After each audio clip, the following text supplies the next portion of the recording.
Ghost Beast! Ghost Beast. Ghost Beast! What is going on? Are you okay? I'm sorry. It's a really emotional day. A horror podcast. I'm Todd. I'm Becca. You're so adorable. And we're going to watch every horror movie ever made. So today, we watched Suspiria from 1977, directed by, of course, Dario Argento. Everybody knows, everybody loves our favorite Italian classic director who made The Bird with the Crystal Plumage, Deep Red, Tenebrae. I mean, a lot of stuff. Those are the ones that I recognize. This podcast, we are not here to be informative or well-researched or anything like that. But I think as a horror watcher, you can see how a lot of horror movies that came out during this period, they have a certain vibe that feels like, oh yeah, they were looking at Italian horror and saying like, this is it. This is what we gotta do right now. And of course, this is also a Becca movie. We got witches. We got hot Italian women. We got colors everywhere. Yeah. This is like as Becca as it gets. Yeah, I really love this movie. Yeah, I think it really painted a picture when we first met, because I remember you talked about this and Cat People. Yeah. And I was like pretty unfamiliar with both of them because I'd never seen Cat People. And for me, Suspiria, I saw this with my friends when I was like a teenager because it's one of those movies you hear about all the time. So it's like, oh, hell yeah, it's supposed to be one of the scariest horror movies. Let's watch this. I was so fucking confused by this movie. I was not ready. I was like, I have no idea what. I just, my only memory of it was like red and green, like bright lights. So it took a while. I think it was really around when we started dating that I was able to actually watch it and understand what it was. I was very slow when I was younger. It's always fun revisiting stuff like that I just I was not ready to understand. But when did you first see this movie? I honestly can't remember. I want to say maybe college. That makes sense. I think. I feel like you say that about a lot of like classic movies because that was probably a period where you were really diving into it. Yeah, actually, my interest extremely peaked during that time just because of that class. Yeah. Like, it was like life-defining for me. Yeah. And I can see how this may have defined your artistic style because you always draw like horror stuff that's super colorful. That's how you always describe your artwork. And it's like, that is Suspiria. It is horror artwork that's really colorful. Yeah. Right down to like the bright red blood, which you always talk about. Yeah, I love bright red blood. That's my S tier blood.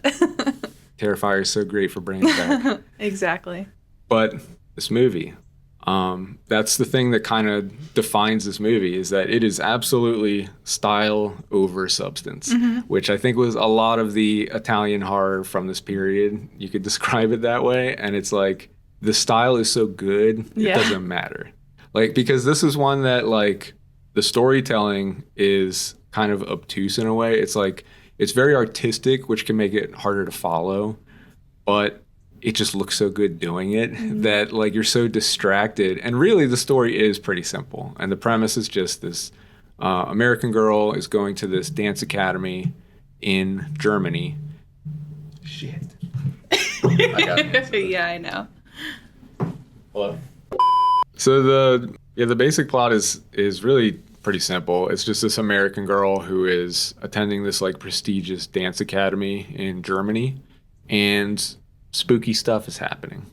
Yes. And you're just kind of unpacking the mysteries of what's going on at the school along the way. It's a very simple, witchy premise. Yeah. As soon as we watched it, I like got on my phone and looked for like Suspiria soundtrack vinyl because I was like, I really need this. Oh yeah, right. That shit's probably $200. Yeah, it's expensive, but well, it's iconic. I mean, that was the thing is you can draw a line between this and the way soundtracks are treated a lot nowadays, like starting with It Follows and movies like that have just really weird soundtracks that add so much to the atmosphere and the mood. This movie really made me want to watch more Italian horror, though. Yeah. Like from the 60s and 70s. I think I've definitely seen a few. Like we watched Deep Red, and I remember enjoying that a lot.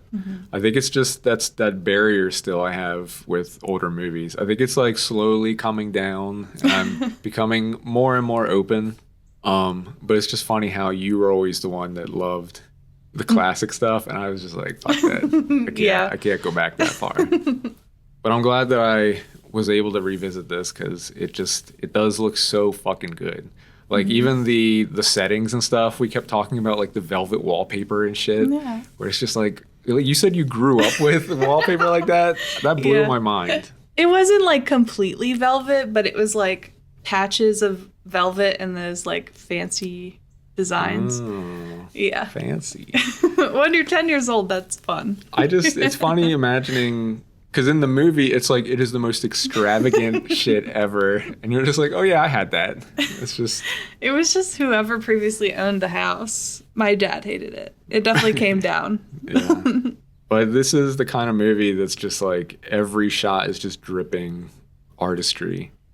Right down to like the colored lighting that everybody cites. Like that the way that develops mood. Like, it's just funny conceptually that when there's, like, an intense scene, there's just a fucking bright red light on it. It's, like, almost a little obvious. Yeah. But the aesthetic is so cool. It's so cool. It's just so unique. Yeah. Like, that is the thing to me that speaks, like, that is Suspiria. Which I think is part of why you were not so happy about the remake. Yeah. Well, I felt like they sucked all the color out, and I'm like, that's the best part. That's funny. You seemed like offended. I was offended. Because I remember having like a pretty good time with it, and I'd look over at you, and you're just fucking pissed. But I think when you really pointed that out, it was true. Like the movie was very gray. It didn't have any of the colors, so I can understand why you would be upset. That's like the thing. That's why I love this movie so much. Yeah, that's a weird decision. I think people don't really talk about that a lot, I don't think. Yeah, and like I'm not trying to like diss the remake. It's just we gotta watch it again. Yeah, I definitely want to watch it again. I think it was like such a shock to me. It like ruined my movie experience. Yeah. Because, I mean, when Suspiria opens, you get that bright red building. And it's so cool. And it's like I said, that's the only fucking thing I remembered from when I saw it as a teenager. And they took that out, so that's weird. Yeah. But it's a cool movie. And you wanted to watch this to start Pride Month. We're going to try to do that every week again this year, like we did last year. And this one was more personal to you. Yeah. So that made sense. Like, why did you pick this one? You don't need to explain yourself. I'm just curious. Yeah. I mean, you could argue there's a sapphic atmosphere, but totally. I mean, I just like to see women being witches, so. Speaks to you. I think watching movies like this just made me feel so connected to my queerness in a weird way. Well, there's a lot of these pretty Italian women dancing around, having fun together. Yeah, and just I think the artistry of it and just like the language of it just connected with me in a way, I guess. I can see it. That's the thing. I think what we're going to try to really explore is stuff that personally resonates with you. Because that's the thing about like queer themes is that it can be a very personal thing. Like the movie doesn't have to explicitly have that message. Yeah. Not saying this movie doesn't. I believe it does too. But it's more about like what you get out of it. Yeah. I know we want to do We're All Going to the World's Fair. Because we did watch that a while ago and loved it. Yeah. And I've been wanting to go back to it, especially after seeing I Saw the TV Glow. Yeah. Really need to see that one again. But I don't know what else. We're going to need to reach out to people, I think. Yeah. As far as the content warning, before we get into spoilers, this one, like, it's... Like, one of the reasons why this movie does feel like more of a feminist kind of horror movie, when you have this kind of oppressive aesthetic and this all-female cast, basically, it's the kind of thing that would put me on guard about where this can go as far as content. And this movie doesn't really, it doesn't, like, overly sexualize anyone or deal with those kind of themes very much. I think the main thing is just that when there is violence in this, there's like a slasher element to this movie. It's like very unflinching in the violence depicted against women. And that could probably be upsetting to some people. Yeah. But I think it doesn't feel like gratuitous or anything. It like really fits with the mood of the movie. Yeah, at least to me personally, it didn't feel exploitive at all. I don't think it does. Yeah. But that's what I'm saying. That's like the only thing I can call out. Yeah. It's not like a lot of people talk about how scary this movie is, and it's really just because of the mood and the atmosphere more than anything else. So if you haven't seen it, go see it. Mm-hmm. Yeah, I want to start ending this more with like if we'd recommend it or not, which is funny to come back to it with this movie because it's like, duh. If you haven't seen it, it holds up. Yeah, so. It definitely holds up. And I think it's one of those must-see horror films. It's not very long. No. You know, this is back when movies were still like a cool 90 minutes, which is nice. Yeah, this is just like watching a piece of art. Yeah. Yeah. But unless you got something else. No. We can get into spoilers. Witchy ass Becca movie. Yeah, it's witches all along. I like the depiction of witches in this. Oh, I like it too. It's funny that it's like you have these old white dudes like, oh, those witches are just pure evil. Like there really is a whole dialogue about just how fucking awful witches are. Yeah. And how greedy they are. I think that's my favorite aspect of the movie aside from, you know, the aesthetics is just the way that like there's so many movies from this era like Rosemary's Baby and The Omen and all this stuff where it's always this like unseen evil force influencing things. And there's something about that that's really cool. Yeah. When there isn't just like a monster or something, it's almost like just the flow, the river of fate affecting things. But then having that like having it get materialized in certain scenes where you just have this arm that's sometimes hairy, sometimes got a black glove, because of course we gotta have the Jalo stuff in there. And you just never really see the other side of it. Like I think that's like a really cool concept. I agree with you. I think that's a great concept. I don't think I fully thought of it in that way. So I like that. It's cool. And I mean, you would probably say the aesthetics are your favorite, right? Yeah, I mean, I love the use of color in this. It's like color gets to like have a place in the story, basically. Like it's active in the story, and I love that. I'm a big fan of the aesthetic that's just like, yeah, it looks cool, but let's make it purple. Fuck yeah. I can see it in your art for sure. I can see how this would influence little Becca.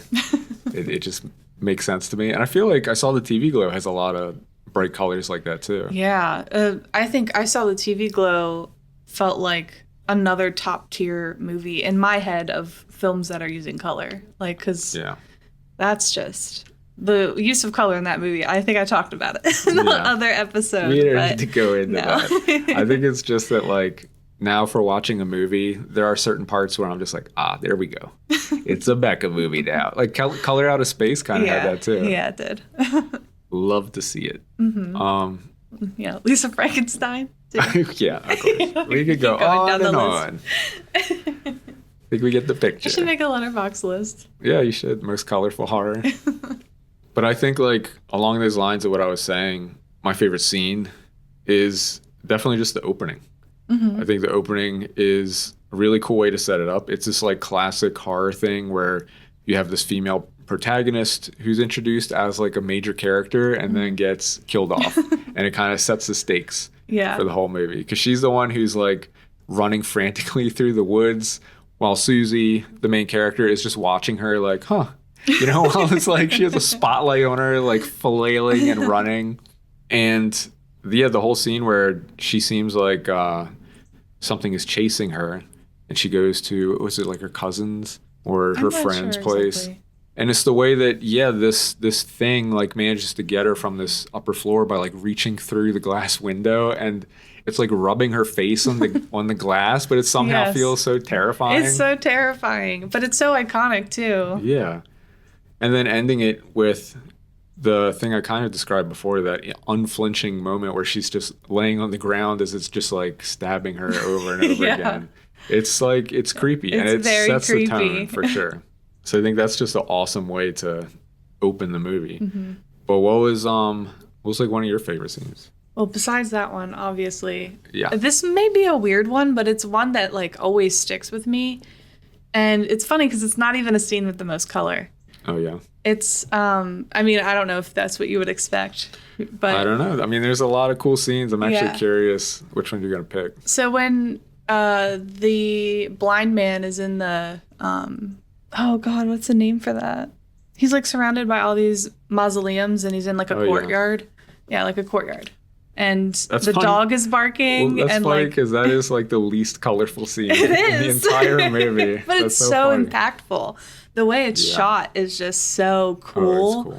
The shots of the dog are really cool. I really hope that the dog was treated well on set. I think I remember seeing like a stuffed animal dog in some scenes. Yeah. So it seems okay. Yeah, but that scene is just so striking to me. I always get excited when it comes up. I don't know why. I think it's just, I just really love the way the camera moves around that scene. I just think it's so cool looking. It's cool. Yeah, there's shots that are from like really far away looking at the scene. It makes them feel like so exposed. Yeah. Yeah, that's like a really scary scene that works really well. But so many of the scenes are elevated by the soundtrack that it's just crazy. Yeah. But what's so interesting is with all the sound in the soundtrack, there are times where you almost kind of mix it up with the sound in the scene where it's like, wait, is this the music or is this something that's happening? Like, especially when the headmistress is like snoring in that scene, I was almost wondering like, where does the soundtrack start and end? And that's cool. Yeah, it's super cool. It's really cool.